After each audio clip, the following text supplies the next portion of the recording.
You've seen those Russian dolls where the smaller ones are stored inside the larger ones? Java's sort of like that. The J2RE is the smallest doll. It's the runtime edition. It only contains the stuff that you need to run simple Java programs. If you're going to write programs too, you'll need the J2SE. That's the standard edition, and it contains the runtime edition. The J2EE is the next step up. It contains all the J2SE, which means it also contains the J2RE. The J2SE, the Java 2 Standard Edition, is the software package that contains the development system. This is the only package that has the compiler and the fundamental classes and the other basic development tools. You already have that installed if you have been writing Java programs. If you don't have the Java compiler installed, don't stop and install it until you've seen this entire movie. You do have some options. Now, if you've been using some other compiler to write programs, the compiler you have installed may or may not be compatible, so I suggest that you go to the Sun website and get yourself a copy of the J2SE.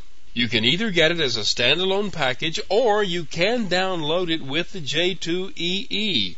If you do get the standalone version, be sure you get the latest version.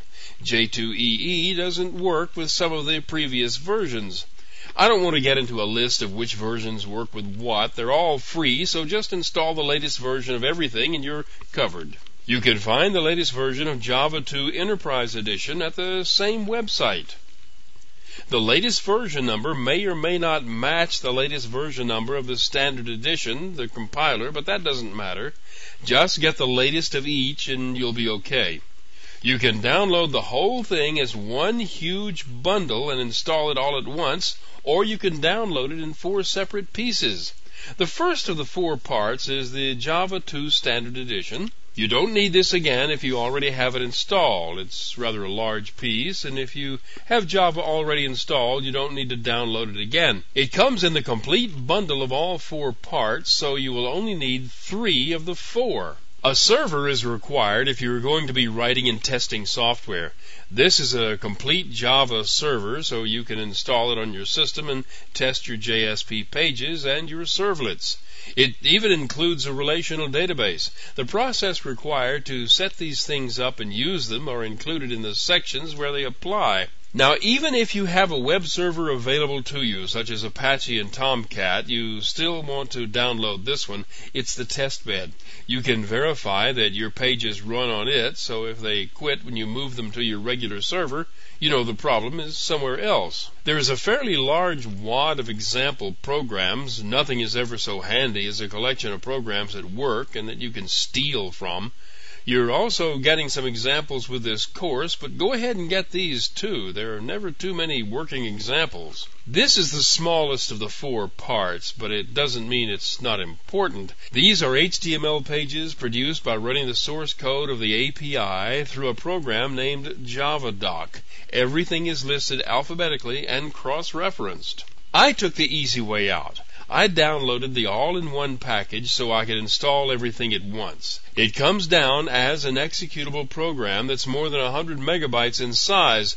It's so big because it contains everything. I have a slow dial-up connection, so I just started my download when I went to bed and got up in the morning and ready to go.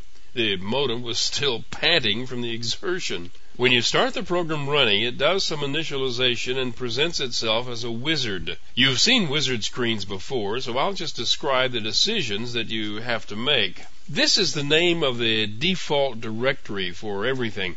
You can change it if you want, but at any rate, you should make a note of whatever you use because you will need it later for setting the path.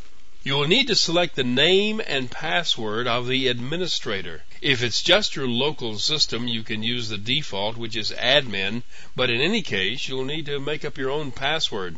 And be sure to keep track of these, too. There's nothing more irritating than, well, you know. You will need to specify the administration port number. This is the port number that you'll be using to administer your server. The number 4848 is the default. I suggest you use that unless you have a possible security problem or if it is already being used by something else. But at any rate, You need to keep track of that number too. You'll also need to define the ports to be used for web page requests, both normal and secure. These are the default numbers shown here, but any unused port number will work. The numbers you see here are the ones that are used in this course, and don't lose track of these numbers either. You'll have some other choices presented to you. Do you want to register your server? Do you want the installation to automatically update your path setting? The path setting must include the bin directory of the server and the bin directory of your Java compiler. I'll have more to say about path setting in the next lesson.